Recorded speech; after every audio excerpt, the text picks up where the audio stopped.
Assalamualaikum warahmatullahi wabarakatuh. Perkenalkan, nama saya Demarani, NIM 2115471019 dari Poltekkes Kemenkes Tanjung Karang, Prodi Dedika Kebidanan Metro, tingkat 1 reguler 1. Di sini saya akan menjelaskan sedikit materi tentang psikologis perkembangan pada usia remaja. Apa sih pengertian dari remaja itu? Remaja yaitu masa peralihan dari anak-anak menjadi dewasa. Pada periode ini terjadi pertumbuhan dan perkembangan berbagai hal baik hormonal, fisik, psikologis, maupun sosial.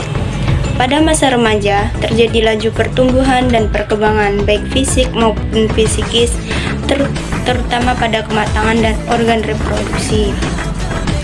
Piaget dalam Harlock tahun 1990 menyatakan secara psikologis, masa remaja adalah usia di mana individu terintegrasi dengan masyarakat dewasa. Usia di mana anak tidak lagi merasa di bawah tingkat orang-orang yang lebih tua, melainkan berada dalam tingkatan yang sama atau paling tidak sejajar. Di sini ada perkembangan remaja secara umum. Yang pertama itu remaja awal. Remaja awal itu berusia dari 12 tahun sampai 15 tahun. Yang kedua itu ada remaja pertengahan. Remaja pertengahan itu berusia dari 15 tahun sampai 18 tahun. Yang ketiga itu remaja akhir. Remaja akhir itu berusia dari usia 18 tahun sampai 21 tahun. Di sini juga ada ciri-ciri masa remaja. Menurut Harlock tahun 1990, ciri-ciri masa remaja yaitu 1. Masa remaja sebagai periode yang penting. 2. Masa remaja sebagai masa peralihan. 3. Masa remaja sebagai masa perubahan. 4. Masa remaja sebagai usia bermasalah. 5. Masa remaja sebagai usia mencari identitas. 6. Masa remaja sebagai usia yang menimbulkan ketakutan. 7. Masa remaja sebagai masa yang tidak realistis. 8. Masa remaja sebagai ambang masa dewasa. Di sini juga ada konsep perkembangan remaja. Yang pertama itu perubahan fisik pada remaja. Memasuki usia remaja, beberapa jenis hormon, terutama hormon estrogen dan progesteron, mulai berperan aktif sehingga pada anak perempuan mulai tumbuh payudara, pinggul melebar dan membesar sehingga tidak terlihat seperti anak kecil lagi. Di samping itu akan mulai tumbuh rambut halus di daerah ketiak dan kemaluan. Perubahan lainnya antara lain tubuh bertambah berat dan tinggi, produksi keringat bertambah, kulit dan rambut berminyak. Perubahan tersebut termasuk dalam ciri-ciri kelamin sekunder. Sedangkan untuk ciri-ciri kelamin primer ditandai dengan mulai berfungsinya organ reproduksi baik laki-laki maupun perempuan. Yang kedua itu ada perkembangan kognitif. Perkembangan kognitif adalah perubahan kemampuan mental seperti belajar, memori, menalar, berpikir, dan bahasa. Menurut Piaget dalam Santrock tahun 2001, seorang remaja termotivasi untuk memahami dunia karena perilaku adaptasi secara biologis mereka. Dalam pandangan Piaget, remaja secara aktif membangun dunia kognitif mereka, di mana informasi yang didapatkan tidak langsung diterima begitu saja ke dalam skema kognitif mereka. Remaja telah mampu membedakan antara hal-hal atau ide-ide yang lebih penting dibanding ide lainnya. Lalu, remaja juga mengembangkan ide-ide ini. Seseorang remaja tidak saja mengorganisasikan apa yang dialami dan diamati, tetapi remaja mampu mengolah cara berpikir mereka sehingga memunculkan suatu ide baru. Yang ketiga itu ada perkembangan sosial dan emosional. Perkembangan sosial dan emosional berkaitan sangat erat. baik pengaturan emosi atau berada dalam kendali emosi, maupun ekspresi emosi atau komunikasi efektif tentang emosi.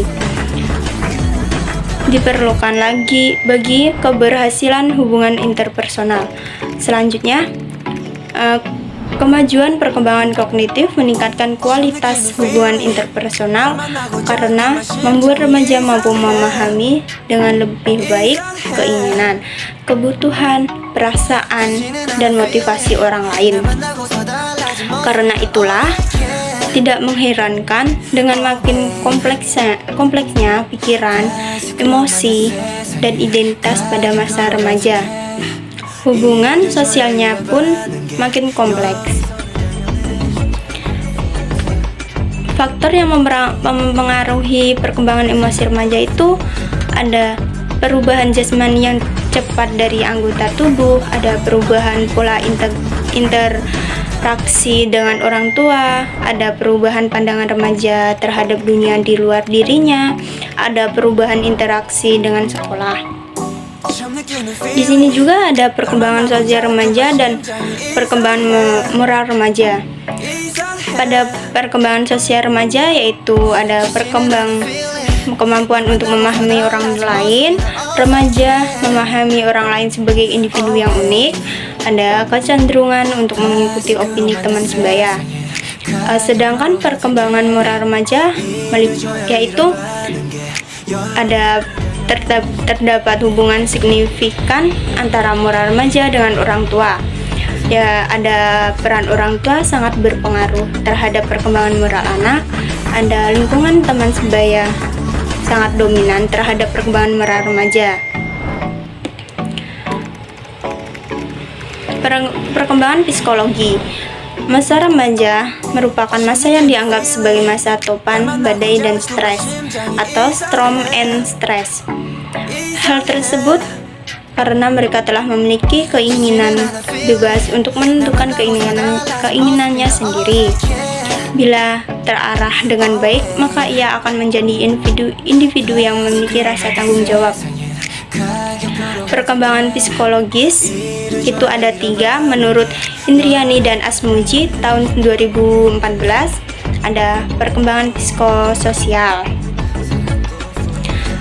Dimulai pada kemampuan yang sering diungkapkan dalam bentuk kemampuan yang tidak dapat dikompromikan, sehingga mulai berlawanan dengan kemauan orang lain. Bila kemauan itu ditantang, mereka akan cenderung memaksa agar kemauannya dipenuhi. Yang kedua itu ada emosi. Emosi adalah perasaan mendalam, biasanya menimbulkan perbuatan atau perilaku. Pada masa remaja, kepekaan terhadap emosi menjadi meningkat, sehingga rangsangan sedikit saja dapat menimbulkan luapan emosi yang besar. Yang ketiga itu ada perkembangan kecerdasan. Remaja lebih suka belajar sesuatu yang mengandung logika yang dapat dimengerti, hubungan antara hal satu dengan hal yang lainnya. Imajinasi. Remaja juga banyak mengalami kemajuan ditinjau dari prestasi yang dicapainya. Di sini juga ada tugas perkembangan remaja. Tugas perkembangan remaja menurut Harlock dalam Ali tahun 2009, yang pertama itu mampu menerima keadaan fisiknya, kedua mampu menerima dan memahami peran seks usia dewasa, yang ketiga mampu membina hubungan baik dengan anggota kelompok yang berlainan jenis, yang keempat mencapai kemandirian emosional, yang kelima mencapai kemandirian ekonomi. Yang keenam, mengembangkan konsep dan keterampilan intelektual yang sangat diperlukan untuk melakukan peran sebagai anggota masyarakat. Yang ketujuh, memahami dan menginternalisasikan nilai-nilai orang dewasa atau orang tua. Yang delapan, mengembangkan perilaku tanggung jawab sosial yang diperlukan untuk memasuki dunia dewasa. 9. Mempersiapkan diri untuk memasuki pernikahan. 10. Memahami dan mempersiapkan berbagai tanggung jawab kehidupan keluarga. Baik, itulah penyampaian materi dari saya. Kurang lebihnya saya mohon maaf. Saya akhiri. Wassalamualaikum warahmatullahi wabarakatuh.